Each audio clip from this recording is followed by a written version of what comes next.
आरोप जिस पे लगाते हैं शरद पवार के भतीजे पर, उसको डिप्टी सीएम बना लेते हैं। ठेकेदार बन गए हो तुम, करो अत्याचार, करो व्यापार और जनता करे तुम्हें स्वीकार। दैनिक जागरण के अखबार के मुख पृष्ठ पे छपा हुआ था कि सर्जिकल स्ट्राइक कर दी है मोदी जी ने पाकिस्तान में। देखिए, जिस तरह से आप सुने होंगे जो पूर्व गवर्नर कश्मीर के मलिक जी ने जो कहा था, 40 शहीदों का शहादत जो हमारे कन्वे में घुस गया, जिसका 7000 पेज का SIT रिपोर्ट आया, लेकिन अभी तक अम्बेसडर के मालिक का पता नहीं चला।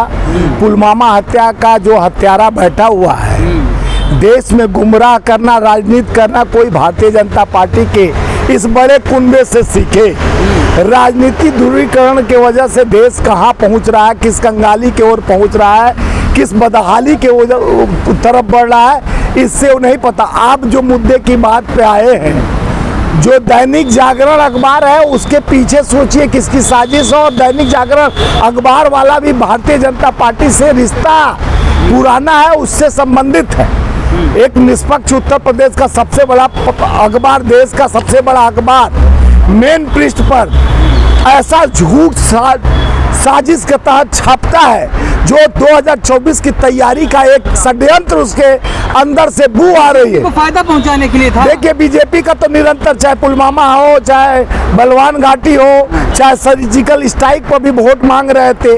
हमारे देश के सेना के नायकों ने कहा एक गलत खबर हमारे देश के लिए ठीक नहीं है। हम उस देश के रहते हैं जिसको भारत कहा जाता है, इंडिया कहा जाता है, जो सम्मान से हम सीना चौड़ा कर जीते हैं। ऐसा देश के हमारे जितने सेना नायकों ने कहा कि इस अखबार को तुरंत माफी मांगते हुए इसको गलत तरीके से आप छापे हो ये, लेकिन इसके अंदर षड्यंत्र है, 24 का षड्यंत्र है। ये छपवाने मेन पृष्ठ पर कैसे भांग पी के छाप रहा था क्या? इतना बड़ा पत्रकार पेपर दैनिक जागरण कोई शराब का ठुल्ली मार लिया था कि भांग पीकर ये गलत खबर चला रहा है। तो इस खबरों के पीछे क्या खबर है, इसका क्या असर है कि बेअसर है, ये 2024 का एक दृष्टिकोण इसके अनुरूप दिखाने का कार्यक्रम चल रहा है। किस मुहिम के तहत हम वोट स्ट्राइक होगी क्या? मोदी जी फिर कर सकते हैं क्या? चुनाव नजदीक है। देखिए, मोदी जी तो ऐसा सर्जिकल स्ट्राइक करते हैं, आप सुने होंगे सतपाल मलिक, आज तक उनके पर कोई कार्रवाई किए, हिम्मत है भाजपा का? वो तो यही बोले कि हम बात किया और माननीय गृह मंत्री और माननीय प्रधानमंत्री जी से मांगा गया एयरक्राफ्ट, अगर एयरक्राफ्ट दे दिए गए होते तो हमारे जवानों को जो शहादत 40 जवान शहीद हुए ये नहीं देना पड़ता। इस शहादत के कारण राजनीति, किसी का बेटा किसी का भाई, रक्षाबंधन आ रहा है, भाई वो कलाई, बहनों का भाई का कलाई सूना करके वो भगवान के प्यारे हो गए, शहादत दे दिए।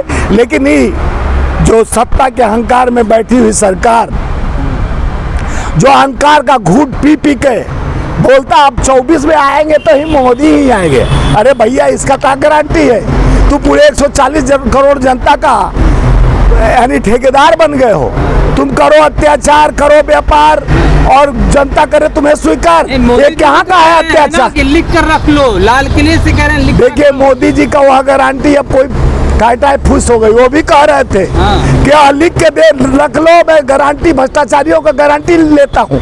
तो लेके होंगे भोपाल में 5 दिन बाद कहते हैं गारंटी लेता हूँ 70,000 करोड़ का आरोप जिस पे लगाते हैं शरद पवार के भतीजे पर, उसको डिप्टी सीएम बना लेते हैं और कहते हैं कि भ्रष्टाचार भाजपा युक्त, और जिस पे भ्रष्टाचार है वो मुक्त, चाहे नारायण राणे हो, विश्व शर्मा हो जो असम का मुख्यमंत्री हो, चाहे बंगाल वाला नेता हो, सारे भ्रष्टाचारियों को ईडी, सीबीआई, इनकम टैक्स जो निरंतर उनको नोटिस देते रहता था। और जब इनका साथ हमारा हो, विकास तुम्हारा हो के नियत से चल रहे हैं, यानी जितने भ्रष्टाचारी हैं आओ सनम शुद्ध हो जाओ, क्योंकि मेरे पास वो गंगा जल है, वो वॉशिंग मशीन लेकर मैं बैठा हूँ, कहता हूँ भ्रष्टाचार की गारंटी लेता हूँ। 15 अगस्त को आप भाषण सुने होंगे प्रधानमंत्री जी का, वो भाषण देश के हित के लिए नहीं था, चुनावी भाषण था। परिवारवाद, इससे क्या मतलब है देश को? आपका परिवारवाद का पूरे टीम बैठा हुआ है। ये बुराई सुनिए है, सुनिए सुनिए, परिवारवाद बुराई अरे तो है। 150 तो नेता उनके कहिए ना, गिनाने में मेरे को 1 घंटा लग जाएगा।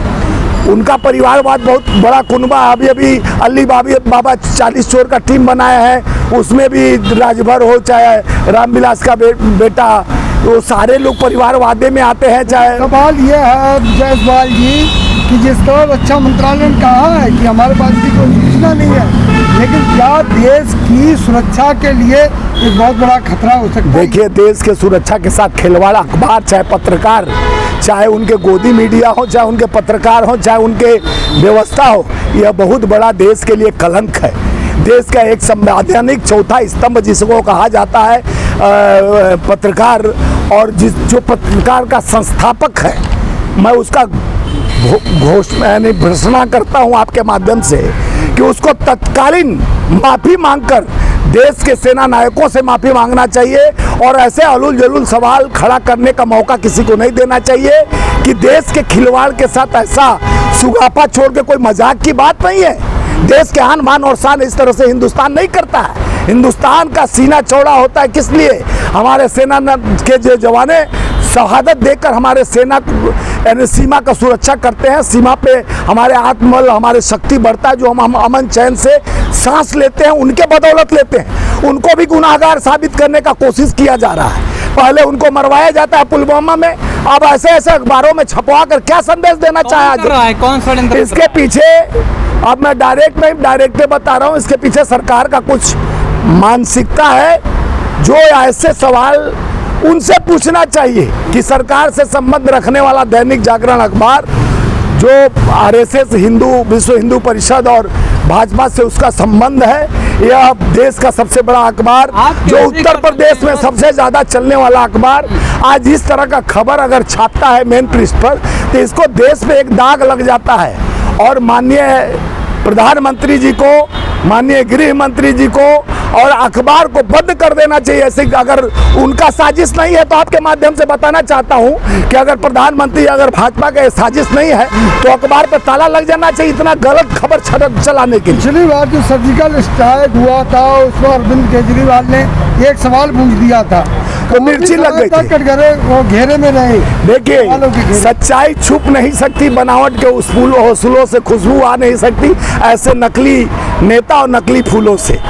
क्या है कि ये जिस तरह से नकली बातें चल रहा है, पहले सर्जिकल स्ट्राइक हुआ था तो हम उसमें केजरीवाल जी पूछ लिए कि कितने लोग मरे, कितने को मार के आए, क्या क्या हुआ।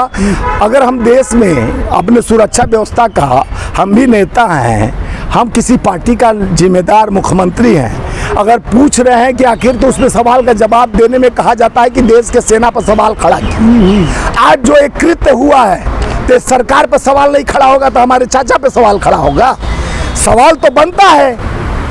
पुलवामा भी साबित हो गया, किसी तरह पुलवामा का जो षड्यंत्र किया गया, गलवान घाटी का जो हमारे नेता राहुल गांधी जी अभी गए हुए हैं, बता रहे हैं, आईना दिखा रहे हैं कि देखो 25 तक रहेंगे वहाँ पर, बाइक से 300-400 किलोमीटर घूम के लोगों को जनता के पार मोहब्बत का दुकान खोलकर जिस तरह से बता रहे हैं,